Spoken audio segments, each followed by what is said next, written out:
बिस्मिल्लाहिर्रहमानिर्रहीम। अस्सलाम वालेकुम स्टूडेंट्स एंड अदर व्यूअर्स। उम्मीद है कि आप सब खैरियत से होंगे। अच्छा स्टूडेंट्स, तो आज की इस वीडियो लेक्चर में मैं आपको जो है इंग्लिश का जो पोर्शन है वो पूरा का पूरा डीपली एक्सप्लेन करने लगा हूँ। ठीक है, आपका जो भी मतलब मेरे पास काफ़ी सारे कमेंट्स आ रहे थे कि इंग्लिश के ऊपर भी आप वीडियो बनाओ, तो भाई देखो मैं आज इंग्लिश को पूरा एक्सप्लेन करने लगा हूँ कि इंग्लिश में किस तरह के एमसीक्यूज आते हैं और आपने इंग्लिश पोर्शन को किस तरीके से क्रिएट करना है। ठीक है, पूरे आपको टिप्स और ट्रिक्स भी दूंगा। पूरा पूरा इस वन शॉट लेक्चर में आपको पूरी की पूरी इंग्लिश एक्सप्लेन कर दूंगा मेहरान और कायदा आवाम के लिए। ठीक है, आप प्रिपरेशन जो कर रहे हो ना, तो पूरा इंशाल्लाह मैं कह रहा हूँ आप इस वीडियो को देखोगे ना, मैं आपको कह रहा हूँ कि इंशाल्लाह 80% आपका 80 से 90% इंग्लिश निकल जाएगा। ठीक है, पूरा जैसे मैं समझाऊँ वैसे ही आपने करना है। ठीक है, पूरा ए टू जेड अगर आप एंड तक इस वीडियो को देखोगे ना, आपका जो सिनोनियम एंटोनियम से जो भी कॉन्सेप्ट था और जो भी कुछ है ना, सारा आपका क्लियर हो जाएगा। ठीक है, बस इस वीडियो को आप एंड तक देखना। ठीक है, और काइंडली इस चैनल को लाजमी सब्सक्राइब कर लो। और जो है इंशाल्लाह मैं वन शॉट्स और जो है वीडियोस अपलोड करूँगा, लाइक फिजिक्स और मैथ के ऊपर जो वन शॉट लेक्चर्स अपलोड करूँगा, उसमें भी आपका फिजिक्स और मैथ से कॉन्सेप्ट बिल्कुल क्लियर हो जाएगा। ठीक है, तो अगर चैनल पर न्यू आए हो तो काइंडली चैनल को लाजमी सब्सक्राइब करो और बेल आइकन प्रेस करो ताकि आने वाली लेटेस्ट वीडियो आपको मिल सके। ठीक है स्टूडेंट्स, तो देखो इंग्लिश आपको मालूम है। ठीक है, मेहरान और कायदा आवाम में इंग्लिश में मैं आपको दोनों के हवाले से बताऊंगा कि मेहरान में किस तरीके से इंग्लिश का पोर्शन आता है और कायदा आवाम में किस तरीके से आता है। ठीक है, पूरा इस वन शॉट लेक्चर में आपको पूरी की पूरी इंग्लिश एक्सप्लेन करूंगा। ठीक है, देखो फर्स्ट ऑफ ऑल तो देखो मैं आपको फर्स्ट ऑफ ऑल एक पहली चीज़ मैं आप लोगों को बता दूं, देखो मैं कोई इंग्लिश का टीचर नहीं हूँ। ठीक है, बेसिकली जो मेरा असल सब्जेक्ट है वो मैथ और फिजिक्स है। ठीक है, मेरा मेन सब्जेक्ट जो है वो मैथ और फिजिक्स है। लेकिन मेरे को इंग्लिश के ऊपर जो है जितनी ग्रिप है या जितना मुझे इल्म है, ठीक है, उससे रिलेटेड मैं आपको जो है इस वीडियो में बताऊंगा, समझाऊंगा। लेकिन मैं 100% आपको गारंटी दे रहा हूँ, आपको इतने अच्छे से समझ में आएगा ना कि इंग्लिश आपको पूरा क्लियर हो जाएगा माइंड सेट आपका। बिल्कुल एक छोटे से छोटा जो भी पॉइंट है ना, लाइक सिनोनियम एंटोनियम, ये तो सबसे मेन जो चीज़ है ना, ये आपको बिल्कुल क्लियर कर दूंगा। ठीक है, हर चीज़ मैं आपको समझा दूंगा, बस एंड तक इस वीडियो को देख लो। ठीक है, तो देखो फर्स्ट ऑफ ऑल ये है कि भाई देखो इंग्लिश आपकी जो भी आती है मेहरान हो या कायदा आवाम हो, ठीक है, दोनों में किस में आती है इंग्लिश, आपकी ग्रामर के पोर्शन में से आती है। ठीक है, ये याद रखना।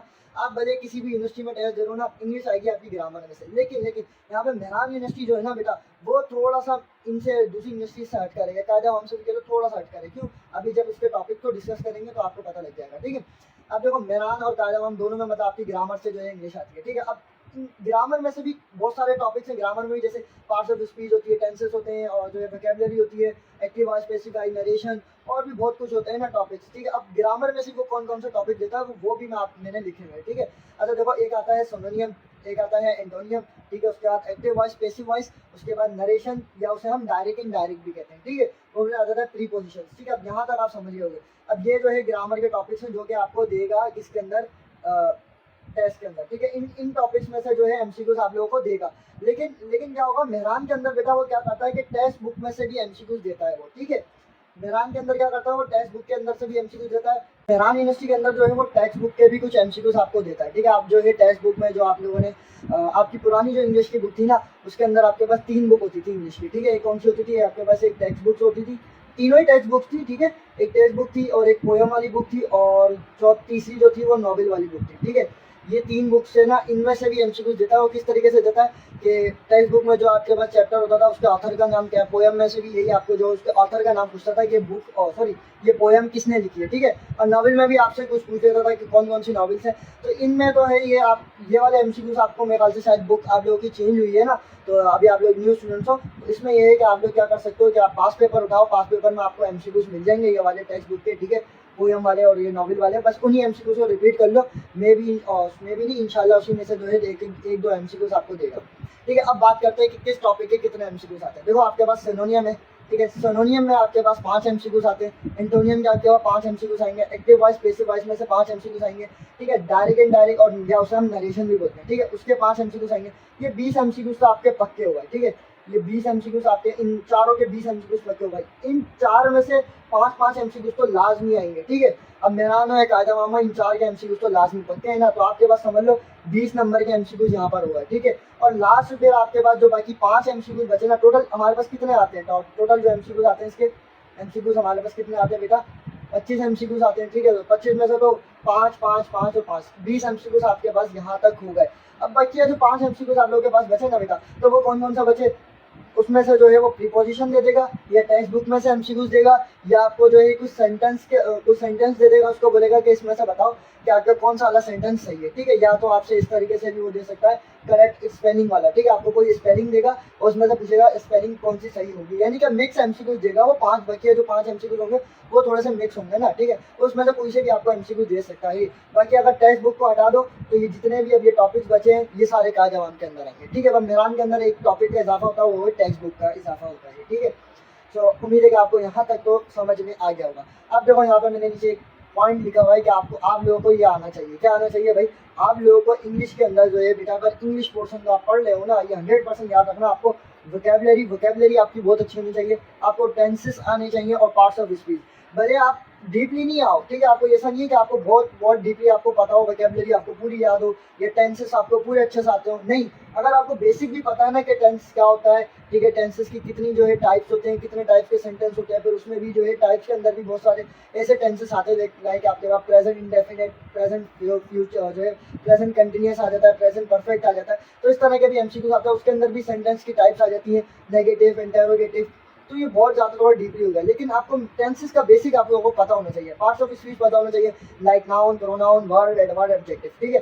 अब आपको पार्ट्स ऑफ स्पीच अगर आ गई ना तो ये सिनोनिम इंटोनिम की ट्रिक भी आ जाएगी आपको, ठीक है। अगर आपको टेंसेस आ गए तो आपको एक्टिव वॉइस स्पेसिफाई और नरेशन भी आ जाएगी, ठीक है। अगर आपको वोकैबुलरी आपकी अच्छी हुई तो सिनोनिम इंटोनिम, यानी कि ये समझ लो 3 आपकी बेसिक बुनियाद की ये टॉपिक है, ये आपको आने चाहिए, ठीक है। अगर आपको ये नहीं आते तो मैं थोड़ा सा ओवरव्यू दूंगा इनके ऊपर भी, ठीक है। लेकिन बात सिर्फ ये, अगर आपने डीपली इसको सही से सीख लेना अच्छे से, तो आप यूट्यूब के ऊपर जाओ, यूट्यूब पे आपको बहुत सारी वीडियो इससे रिलेटेड मिल जाएंगी कि टेंसेस की बेसिक क्या है। अभी तो ये है कि सिर्फ आप थोड़ी बहुत बेसिक इसकी पढ़ के रखो ना, आप यूट्यूब पे जाना, यूट्यूब पे आपको बहुत सारी मजीद वीडियोस आपको लोगों को मिल जाएंगी, ठीक है। इतना मतलब यूट्यूब पे भरा पड़ा है, ठीक है।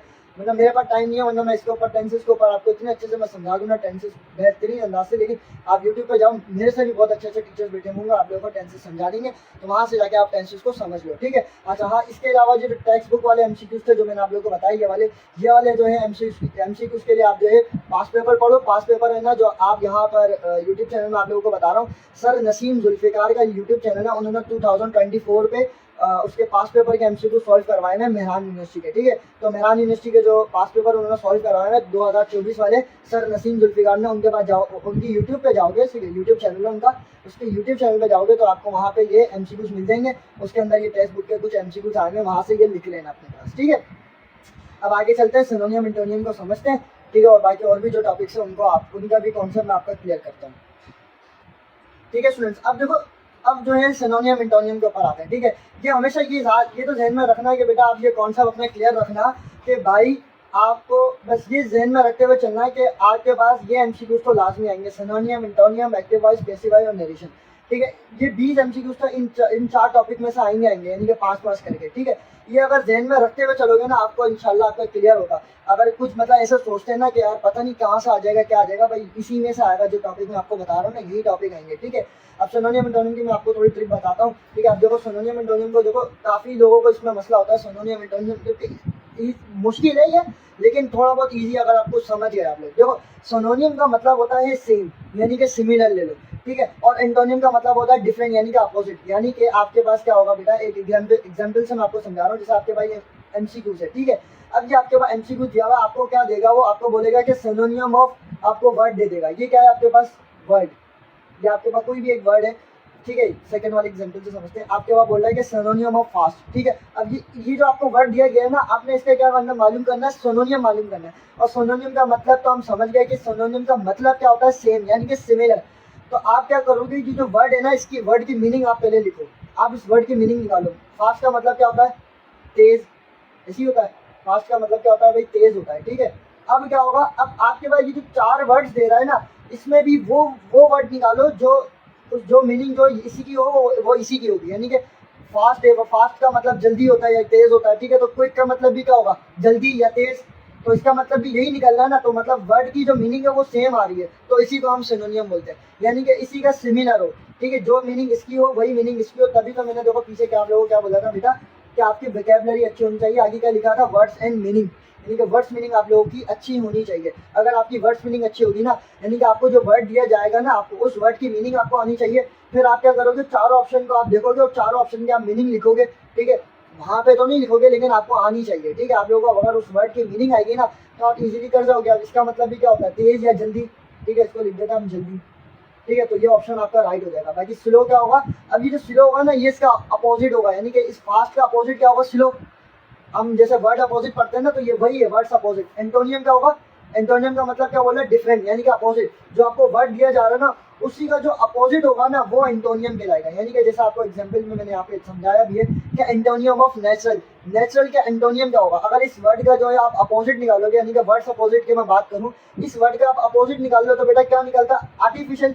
आर्टिफिशियल निकलता ना। बाकी और भी आपको तीन ऑप्शन और देगा, ठीक है। तो इसमें से कौन सा ऑप्शन राइट होगा आपका, आर्टिफिशियल वाला, ठीक है। अगर मैं इसमें फास्ट में बात करूँ, फास्ट का मतलब होता है जल्दी, ठीक है। तो यानी कि जल्दी, और जल्दी का अपोजिट क्या होगा, यानी कि जैसे मिसाली के तौर पे जल्दी का तो वो होगा कि स्लो, ठीक है। लेकिन अगर मैं बात करूँ उसकी वर्ड्स अपोजिट में, जैसे हम बात करते हैं ना दिन रात, तो ये इसी का मतलब ये एंटोनियम का मतलब है वर्ड्स अपोजिट, और आपका जो सिनोनियम का मतलब है सेम, ठीक है। वर्ड्स की जो मीनिंग हो वो जो आपको डिफरेंट जो ऑप्शन देगा उसमें भी सेम होनी चाहिए। जैसे लार्ज है, ठीक है, लार्ज के सिनोनियम क्या होगा, लार्ज के क्या मतलब होता है बेटा, बड़ा, ठीक है। तो इसमें से बताओ भाई कौन सा ऐसा वर्ड है जिसका मतलब बड़ा हो। स्मॉल का मतलब छोटा होता है, लार्जेस्ट माने सबसे बड़ा होता है, बिग माने बड़ा होता है, ठीक है। और वेस्ट इसका मतलब भी बड़ा होता है। तो मैंने यहाँ पे देखो एक ऑप्शन, पांचवा एक और जो है ऑप्शन मैंने ऐड किया था बी एंड डी, तो आपका बी एंड डी आपका राइट हो जाएगा। यानी कि आपको वर्ड दिया जाएगा सिनोनियम में, सिनोनियम में क्या होगा कि उसी वर्ड की जो मीनिंग होगी ना, उन चार ऑप्शन में आप देखोगे कि कौन से वर्ड से उसमें सिमिलर है या सेम है उसकी मीनिंग, तो वही ऑप्शन आपका राइट होगा, ठीक है। एंटोनियम क्या होगा, वो उसी का डिफरेंट होगा, ठीक है। तो ये इस तरीके से होता है। अब देखो मैंने आप लोगों को बताया कि मैं कोई इतना, मुझे भी इतना कोई इतने ज़्यादा टॉप नहीं आता, ठीक है। मैं भी सिर्फ आपको जो मेरा अपना एक्सपीरियंस है वही मैं शेयर कर रहा हूँ, समझा रहा हूँ मैं आपको, ठीक है। अब उम्मीद है कि आपको ये क्लियर हो गया होगा सिनोनियम एंटोनियम क्या होता है। अब इसकी ट्रिक के हवाले से भी थोड़ा बता दे रहा हूँ मैं आपको, ठीक है, किस तरीके से आपने करना है। और अभी मैं आपको फिर जब समझाऊंगा कि भाई ट्रिक को आपने कहाँ से जो है अच्छे से समझना है, ठीक है स्टूडेंट्स। अब देखो ट्रिक ऑफ सिनोनियम एंड एंटोनियम, ठीक है। जब अगर आप इसकी ट्रिक की तरफ जाओगे ना सिनोनियम और एंटोनियम की, तो आपको पार्ट्स ऑफ स्पीच अच्छे से आने चाहिए, ठीक है। पार्ट्स ऑफ स्पीच आपको अच्छे से आएंगे तो आप सिनोनियम एंटोनियम को इजीली हल कर सकते हो, ठीक है। तो अब देखो हम क्या करते हैं कि हम लोग जो है, फर्स्ट मैं आपको एक बात बताऊँ कि हम लोग जो है ज़्यादा से ज़्यादा ट्रिक की तरफ जो है जाते हैं, ठीक है। हम ये ना पूरे जो भी टॉपिक होता है उसकी कॉन्सेप्ट को नहीं समझते कि भाई सर उसका लॉजिक और कॉन्सेप्ट क्या है, हम जल्दी जल्दी ट्रिक की तरफ जा रहे थे। तो भाई ऐसा भी नहीं है कि पहले आप उसके कॉन्सेप्ट को अच्छे से समझो फिर उसकी ट्रिक की तरफ चलो, लेकिन अभी टेस्ट करीब है, लेकिन ये है कि आपको ट्रिक भी आनी चाहिए। अब देखो ट्रिक में क्या होगा, मुझे भी नहीं पता ना, ठीक है। मैं जो ये सच बात बताऊँ, मैंने आपको क्या बोला कि मैं मैथ और सिर्फ फिजिक्स का टीचर हूँ अच्छे से, ठीक है। मेरे को इंग्लिश का इतना नहीं पता, लेकिन जो मैं अपना एक्सपीरियंस है वो मैं आपको साथ शेयर कर रहा हूँ कि आपको क्या करना है बेटा। देखो पार्ट्स ऑफ स्पीच आपकी अच्छी होनी चाहिए, ठीक है। आपको उसमें पार्ट्स ऑफ स्पीच में नाउन, वर्ब, एडवर्ब, एडजेक्टिव भी आना चाहिए, ठीक है। अगर आपको कोई थोड़ा बहुत मैं आपको ओवरव्यू दे रहा हूँ, ठीक है, फिर मैं आपको बताता हूँ उसका जो है इसको अच्छे से कहाँ से समझना है, ठीक है। देखो सिनोनियम एंटोनियम की ट्रिक में क्या होगा, अगर आपको कोई वर्ड दिया जा रहा है, अगर वो नाउन है तो उसके जो चार ऑप्शन दिए जाएंगे ना, वो उसका आंसर भी वो क्या होगा, नाउन ही होगा। यानी कि अगर जैसे मिसाली के तौर पर अगर आपको ये लार्ज दिया गया था ना कि लार्ज का आप बताओ सिनोनिम क्या होगा, ये जो चार ऑप्शन दिए जाएंगे ना आपको, उसमें भी जो है चार ऑप्शन में कोई ऐसा वर्ड होगा जो नाउन होगा और वही उसी का आंसर होगा, ठीक है। इसी तरीके अगर आपको वर्ब का अगर कोई जो वर्ड दे रहा है वो वर्ब का हो तो उसका आंसर भी वर्ब ही होगा। अगर कोई एडवर्ब दे रहा है तो उसका आंसर भी किस में आएगा, एडवर्ब में आएगा। अगर कोई एडजेक्टिव वर्ड दिया तो उसका आंसर भी एडजेक्टिव में ही निकलेगा, ठीक है। अब इसको अच्छे से समझने के लिए आप जाओ यूट्यूब पे, ठीक है। आप यूट्यूब पे जाओगे, यूट्यूब पे एक से एक जो है चैनल अवेलेबल है, ठीक है। यूट्यूब चैनल पे जाओ, आप वहाँ से जो है इसको सर्च मारो कि भाई ट्रिक ऑफ सिनोनियम एंटोनियम, आपको वहाँ से मिल जाएगी, ठीक है। वहाँ से आप डीपली अच्छे से समझना। मुझे इतना नहीं पता इसके बारे में, ठीक है, मैं आपको पहले कह रहा हूँ, लेकिन ये है कि मैं आपको समझा रहा हूँ, आपको गाइड कर रहा हूँ, आपको रास्ता दिखा रहा हूँ कि आपने इस तरीके से इसको सॉल्व कर सकते हो, ठीक है। वहाँ जाओगे वहाँ भी आपको यही चीज़ समझा रहा होगा, लेकिन आपको वहाँ डीपली जो है थोड़ा डीपली आपको समझाएगा और अच्छे से समझाएगा, ठीक है। फिर उसके बाद चलो उम्मीद है कि आपको यहाँ तक तो समझ में आ गया होगा, ठीक है। अब चलते हैं एक्टिव वॉइस और passive voice, direct and direct के ऊपर। अच्छा अब देखो मैंने आप लोगों को बात बोली थी कि अगर आपको एक्टिव वॉइस और पैसिव वॉइस समझना है तो उससे पहले आप लोगों को टेंसेस आने चाहिए, ठीक है। देखो टेंसेस में आपको थोड़ा सा ओवरव्यू दे देता हूँ टेंसेस के बारे में, ठीक है। फिर हम एक्टिव वॉइस और पैसिव वॉइस को समझेंगे, ठीक है। अब देखो टेंसेस का मतलब होता है ज़माने, ठीक है। आपको हर वर्ड की मीनिंग आनी चाहिए। अगर आप इंग्लिश सीखने बैठो ना तो ये है कि आपको इंग्लिश लैंग्वेज में आपको सबसे पहले जो है ये आपको हर वर्ड की मीनिंग आपको पता होगी ना। अगर आपको हर वर्ड की मीनिंग आपको पता होगी तो आपकी क्या अच्छी हो जाएगी, वोकैबुलरी अच्छी हो जाएगी बेटा, ये याद रखना, ठीक है। आपकी वोकैबुलरी अच्छी हो जाएगी। अब समझ देखो, अब टेंसेस भी हमारे पास तीन तरह के होते हैं। कौन कौन से? एक होता है हमारे पास प्रेजेंट, ठीक है, एक होता है पास्ट और एक होता है फ्यूचर। ठीक है, आपके पास 3 तरह के टेंसेस होते हैं, यानी कि 3 प्रकार के बोल लो या 3 टाइप्स के बोल लो कि आपके पास 3 तरह के टेंसेस होते हैं, एक पास्ट, एक प्रेजेंट और एक फ्यूचर। पास्ट वो है जिसमें हम पास्ट माजी के बारे में बात करते हैं, प्रेजेंट वो है जिसमें हम अभी हालिया की बात करते हैं, और फ्यूचर वो है जिसमें हम जो आने वाला हो या अभी जो होगा काम उसके बारे में बात करते हैं। ठीक है, ये तो आप समझ गए। अब एक्टिव वॉइस पैसिव वॉइस समझाऊंगा तो आपको जो है ये मैंने सब क्यों बताया, आप लोगों को अगर आता भी होगा ना तो अच्छी बात है। ठीक है, अच्छी बात है अगर आपको आता होगा, लेकिन मैंने आपको ये क्यों बताया कि अगर अभी हम एक्टिव वॉइस और पैसिव वॉइस को समझेंगे ना तो आपको कॉन्सेप्ट बहुत अच्छे से क्लियर आ जाएगा। ठीक है, अब देखो एक्टिव वॉइस और पैसिव वॉइस क्या होता है बेटा। ठीक है बेटा, अब देखो इसमें क्या होता है एक्टिव वॉइस और पैसिव वॉइस में मैं आप सबको ये इसलिए बता रहा था कि आपका इसमें अच्छे से कॉन्सेप्ट क्लियर होगा। अगर आपको सिर्फ कॉन्सेप्ट क्लियर करना आ गया ना, जैसा हम मैथ में बोलते हैं ना कि भाई आपको क्या होना चाहिए कि आपको सवाल सॉल्व करना आना चाहिए। ठीक है, फिर भले वो सवाल को कितना भी चेंज कर दे, कितनी भी वैल्यू को चेंज कर दे, तो आप क्या कर सकते हो, सॉल्व कर सकते हो। तो मैं इसी तरह इसमें भी ऐसा ही है इंग्लिश में। ठीक है, आपको कॉन्सेप्ट आना चाहिए उसका। ठीक है, तो फिर आप यानी कि उसका स्ट्रक्चर, उसका फार्मूला आपको बना हुआ आना चाहिए, तो फिर आप इसको भी सॉल्व कर सकते हो। यानी कि अगर मैं क्या होता है बेटा, हम टेंसेस को किसके ऊपर पढ़ते हैं, एक सेंटेंस के ऊपर पढ़ते हैं ना, सेंटेंस के प्रकार में पढ़ते हैं। तो आपको पहले सेंटेंस का पता होना चाहिए। सेंटेंस किससे मिलकर बनता है भाई, subject plus verb plus object. ठीक है, इन 3 से बनकर बनता है आपके पास एक सेंटेंस। ठीक है, अब सेंटेंस में सब्जेक्ट क्या होता है, जो काम कर रहा हो। ठीक है, वर्ब क्या होता है, जो काम हो रहा हो, और ऑब्जेक्ट क्या होता है, जिसके ऊपर काम हो रहा हो। यानी कि सब्जेक्ट क्या करता है, जैसे मिसाल के तौर पर मैं एक सेंटेंस लिखता हूँ, जैसे यहाँ पे मैंने एक सेंटेंस लिखा कि मैं स्कूल जाता हूँ। ठीक है, अब मैं स्कूल जाता हूँ, मैं क्या है यहाँ पे सब्जेक्ट है। ठीक है, जाता हूँ। ठीक है, तो ये क्या हो रहा है, काम हो रहा है, तो ये क्या है, वर्ब है। और हाँ वर्ब। ठीक है, और स्कूल क्या है, किसके ऊपर काम हो रहा है, कहाँ जा रहे हो, स्कूल जा रहे हो, तो स्कूल क्या है आपका ऑब्जेक्ट है। ठीक है, उर्दू में तो ऐसा हो गया। आप इसको इंग्लिश में क्या लिखोगे, आप लिखोगे क्या, आई गो टू स्कूल। ठीक है, क्या मैं स्कूल जाता हूँ, इसी तरीके से आप लिखोगे। तो आपका यहाँ पे क्या हो गया, ये सब्जेक्ट हो गया, ये आपका वर्ब हो गया, ये आपका ऑब्जेक्ट हो गया। अब इसमें क्या होगा कि आपके पास जो ये एक्टिव दिया जाएगा, एक्टिव जो है वो एक्टिव का जो स्ट्रक्चर होगा वो कुछ इसी तरीके से होगा ना, subject plus verb plus object. ठीक है, आपके पास जो सब्जेक्ट होगा, यानी कि आपके पास जैसे मैं यहाँ पे एक सेंटेंस लिखता हूँ एग्जाम्पल के तौर पर बेटा, कि मैंने लिखा कि आई लव माई सन। ठीक है, माई सन, कि मैं अपने बेटे से प्यार करता हूँ। ठीक है, वो अलग बात है कभी नहीं, लेकिन सेंटेंस देखो आपके क्या है बेटा, वो क्या है, आई लव माई सन। ठीक है, मैं अपने बेटे से प्यार करता हूँ। अब पैसिव वॉइस क्या होगा, इसी का उलट होगा। यानी कि आप कान यहाँ से पकड़ो या वहाँ से पकड़ो, बात एक ही होती है ना। तो एक्टिव वॉइस पैसिव वॉइस भी यही चीज़ है कि आप क्या बोलोगे कि बेटा आई लव माई सन। ठीक है, तो इसका पैसिव वॉइस क्या होगा, ये भी क्या है, एक्टिव वॉइस है। ठीक है, ये क्या है, एक्टिव वॉइस। अब इसका पैसिव वॉइस आपके पास ये बनेगा कि माई सन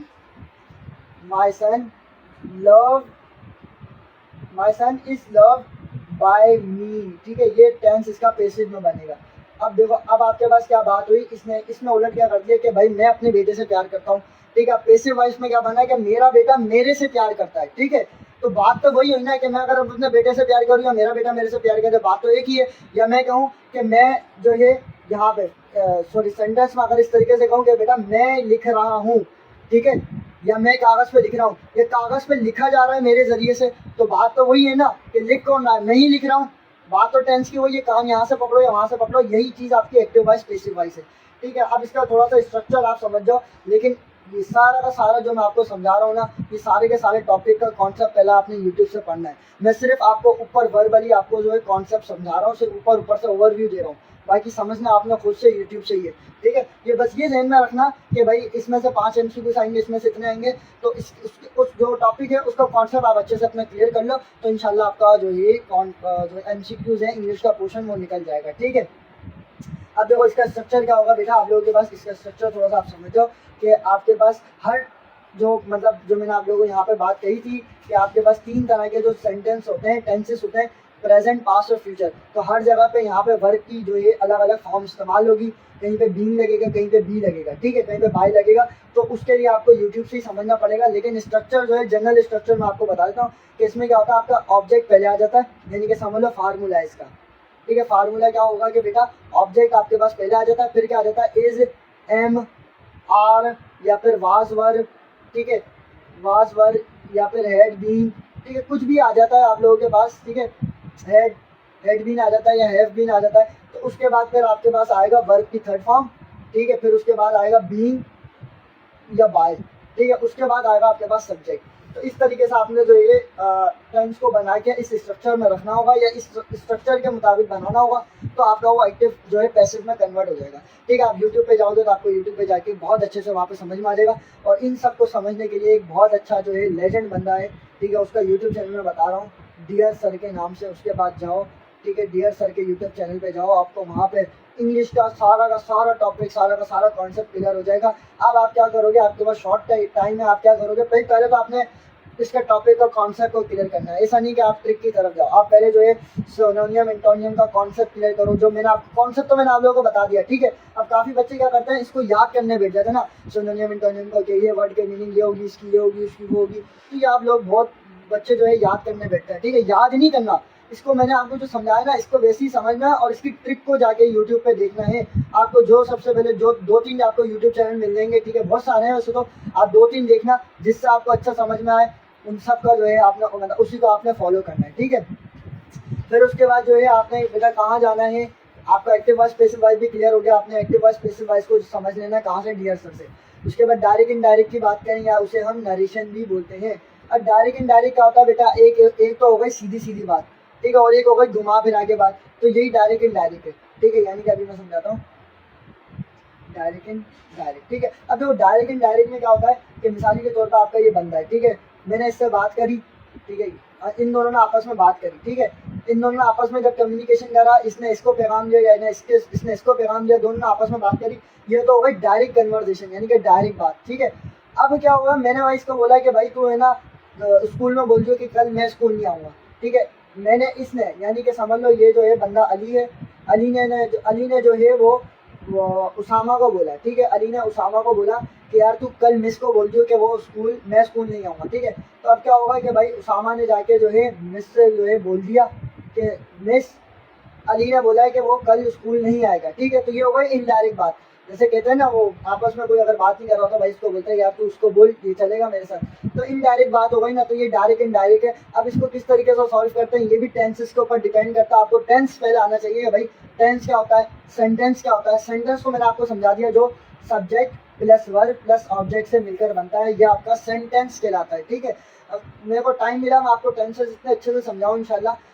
टाइम मिलेगा जब बाद में तो कभी इंशाल्लाह समझा दूंगा, लेकिन बस ये है कि आपको ये टेंसेस आपको आने चाहिए, तो आपको हर चीज़ आपकी क्लियर हो जाएगी, ठीक है। फिर लास्ट हमारा आ जाता है प्रीपोजिशन, ठीक है। प्रीपोजिशन के लिए बेटा क्या करोगे, इसके लिए भी आप यूट्यूब चैनल पे जाओ, यूट्यूब चैनल पर बस ये लिखो कि भाई प्रीपोजिशन की ट्रिक क्या होती है, ठीक है। आपको डियर सर की वीडियो मिलेगी, डियर सर की वीडियो पे आपने जाना है।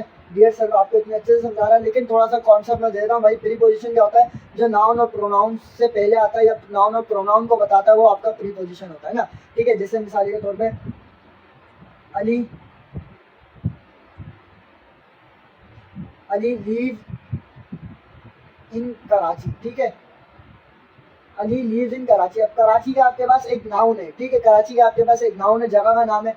तो वो अली क्या बता रहा है, वो ये बता रहा है कि अली जो है वो कराची में रहता है, ठीक है। कौन बता कौन रहा है, कहाँ पे रहता है, मतलब किधर है, इन कराची में है, ठीक है। लिव्स कराची में है, तो इन क्या है आपका यहाँ पे आपका प्रीपोजिशन होगा, ठीक है। इसी तरीके से बहुत सारे जो है प्रीपोजिशन के कॉन्सेप्ट हैं कि कहाँ पे इन का इस्तेमाल होगा, कहाँ पे एट का इस्तेमाल होगा, कहाँ पे ऑन और कहाँ पे टू का इस्तेमाल होगा।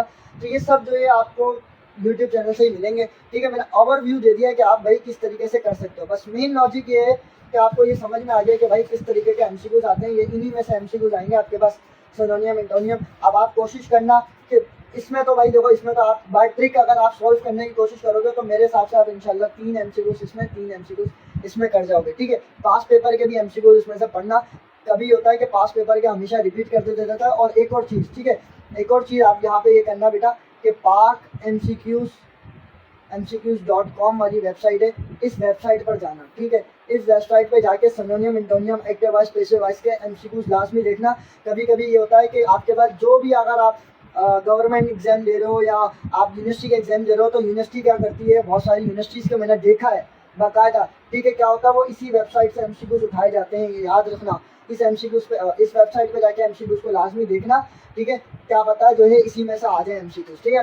मैंने जहाँ तक देखा कि एक तो एमसीक्यूज इस वेबसाइट में से लाजमी लगते हैं, ठीक है। तो बस इस वेबसाइट को आप देखना, इंशाल्लाह वहाँ से भी आप एमसीक्यूज को सॉल्व करना, पास पेपर वाले भी पढ़ना और कोशिश करना है कि भाई इसकी ट्रिक जो आप समझ जाओ ना, ठीक है। हर किसी का पहले टॉपिक को समझना, फिर ट्रिक को आप समझोगे यूट्यूब चैनल से, तो इंशाल्लाह आपका क्लियर हो जाएगा, ठीक है। तो बस इन्हीं में से एमसीक्यूज आते हैं। सो उम्मीद है कि आपको समझ में आया होगा। बस मैं ये कह रहा हूँ, देखो मैं कोई इतना अच्छा बड़ा टीचर नहीं हूँ, ठीक है, जो मुझे इंग्लिश इतना अच्छी आती हो, लेकिन मैं सिर्फ आपका कॉन्सेप्ट क्लियर कर रहा था, जहाँ तक मेरे को एक्सपीरियंस था वो मैं आप लोगों को बता रहा था, शेयर कर रहा था, ठीक है।